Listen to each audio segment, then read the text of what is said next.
আসসালামু আলাইকুম সুপ্রিয় শিক্ষার্থীরা, আজকে আমরা একটা বিষয় নিয়ে আলোচনা করতে চলেছি, সেটা হলো অভিকর্ষজাত ত্বরণ।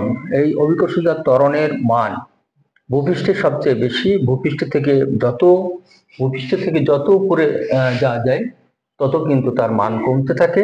আবার ভূপৃষ্ঠ থেকে যদি নিচে আসা যায় তাহলেও তার মান কমতে থাকে। আলটিমেটলি যখন আমরা কেন্দ্রে আসি তখন কিন্তু এদের মান শূন্য হয়। কেন শূন্য হয়? এর গাণিতিক একটা বিশ্লেষণের মাধ্যমে আমরা এটা ব্যাখ্যা করব।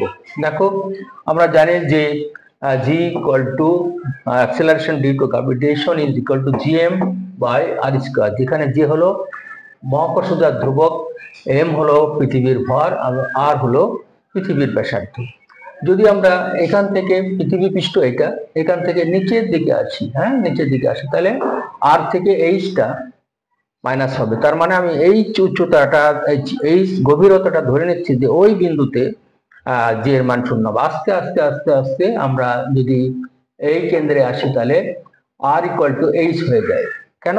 সেটা আমরা ব্যাখ্যা করলে হয়ে যায়। তাহলে আমরা জানি যে এইটা, তাহলে আর এর মানটা আমরা আর মাইনাস এইচ ধরলাম, যেহেতু নিচের দিকে আসতেছে, পৃথিবীর পৃষ্ঠ থেকে নিচের দিকে আসতেছে, সুতরাং আমরা এটা ধরলাম। ধরে এটাকে আমরা রো ইকুয়াল টু, আমরা জানি এই এম এর মানটা আমরা এখন বার করব। এম এর মান বার করো, তাহলে এমটা আমরা জানি যে ঘনত্বের সাথে যে density is equal to mass per unit volume. তাহলে একক আয়তনের ভরকে ঘনত্ব বলা হয়। এখান থেকে আমরা এই এম কে বার করলাম, M equal to rho V. আমরা ভি জানি, একটা গোলাকৃতি বস্তুর, মানে পৃথিবী একটা গোলাকৃতি ধরা যায়, যদি আমরা যদিও চ্যাপ্টার জানি, এই গোলাকৃতি একটা বস্তুর আয়তন কিন্তু 4/3 পাই আর কিউব, আর আর হলো তার ব্যাসার্ধ, রেডিয়াস। তাহলে আমরা এখান থেকে জিএম আর মাইনাস এইচ হোল স্কয়ার লিখলাম। এখান থেকে এম এর মানটা আমরা এখান থেকে বের করলাম, রো ভি। এই ভি এর মান হলো 4/3 পাই আর কিউব, এই ফর্মুলা। এখন এই ফর্মুলা দিয়ে আমরা জানি যে এখানে আমরা নিচের দিকে আসছি, সুতরাং এই আর এর মানটা হবে আর মাইনাস এইচ এর কিউব। সুতরাং আমরা এখানে দেখলাম 4/3 এখানে নিয়ে আসলাম, রো এখানে থাকলো, পাই এখানে থাকলো, আর মাইনাস এইচ এর হোল কিউব। আমার শর্ত হলো এইটা, কন্ডিশন শর্ত হলো আর মাইনাস এইচ, আমরা এখানে প্রয়োগ করব। এখন এখানে আমরা এগুলো বসাইলাম, আর এর মান বসিয়ে, এম এর মান বসিয়ে আমরা এইটা পাইলাম। এখানে আর মাইনাস এইচ এর কিউব আর হলো আর মাইনাস এইচ এর হোল স্কয়ার, তাহলে একটা আর মাইনাস এইচ একটা থাকে। সুতরাং এখান থেকে আমি শর্ত বসাই দিলাম, আর সমান যদি এইচ হয়, তাহলে আর সমান যদি এইচ হয়, তাহলে আমাদের এখানে আর মাইনাস আর টোটালটাই শূন্য। শূন্য যদি হয়ে যায়, টোটালটা শূন্য হয়। এটার মান যদি শূন্য হয়, তাহলে টোটালটা আমরা যদি আরো বিশ্লেষণ করি, এটা 4/3 জি রো পাই 0, তাহলে টোটাল 0 হয়। সুতরাং পৃথিবীর কেন্দ্রে কোন বস্তুর জি এর মান শূন্য, পৃথিবীর কেন্দ্রে কোন বস্তুর ওজনও কিন্তু শূন্য। কেন ওজন শূন্য?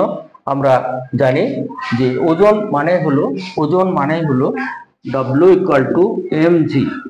তাহলে জি এর মান শূন্য, সুতরাং সেখানে ওজনও শূন্য। একটা সরল দোলকের ক্ষেত্রে কি ঘটনা ঘটবে? সরল দোলক, আমরা সেটা জির উপর নির্ভরশীল। সরল দোলকের সূত্র আমরা জানি 1/জি তার রুট ওভার। তাহলে জি এর মান যেখানে কম, সরল দোলকের মান, দোলকের দোলনকাল সেখানে কিন্তু বেশি হয়।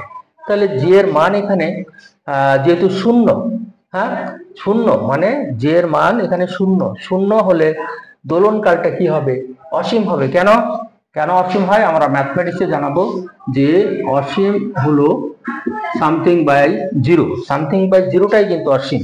তাহলে ওই স্থানে যেখানে জি এর মান শূন্য, সেখানে একটা ঘড়ি যদি নিয়ে যাওয়া হয়, তাহলে তার দোলন কালটা অসীম হবে, খুব ধীরে চলবে, আস্তে আস্তে। তুমি যদি মনে করো অস্ট্রেলিয়ার থেকে সুড়ঙ্গ পথে আমরা আমেরিকা চলে যাই, এইভাবে একটা কল্পনা করে না, তাহলে খুব ধীরে ধীরে যাবে।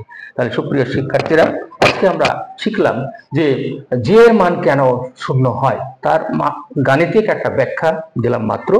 কেন জি এর মান শূন্য হয় এই ব্যাখ্যা যদি আমরা না জানি তাহলে কিন্তু হবে না। শুধু এখানে শর্ত যে এইটা হলো পৃথিবীর ব্যাসার্ধ, রেডিয়াস, আর এই রেডিয়াস এটা হলো এইচ, আমরা কল্পনা করে নেই আর সমান যদি এইচ, এই বিন্দুতে কিন্তু আর সমান এইচ, তাহলে আমরা এটা হয়ে যাচ্ছে। Dear students, today I am going to talk about in English. We know the acceleration due to gravity is gm by r square, where g is the gravitational constant and m is the mass of the earth and r is the radius of the earth. So in this way, when we come from this point to this point, so r and h, the relation between the r and h will be the negative minus, so r minus h the whole square.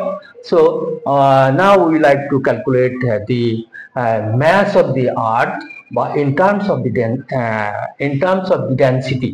So rho equal to m by v, so m equal to rho v. So in this way we calculate this and insert this value here, then finally we will have the r equal to h, h equal to r equal to h. So in this way mathematically we have proved it g equal to 0. In the case of a body which can be imagined at the center of the earth, the mass of the weight of the body will be almost zero, and if we consider a simple pendulum has been taken to the center of the earth, so the time period of the pendulum will be infinite. According to the mathematics, t is inversely proportional of the acceleration due to gravity. So in this way, here we should put g equal to 0. So something by 0 equal to Ashim. Something by 0 equal to Ashim. Thank you very much. Dear students, please subscribe this channel and thank you very much.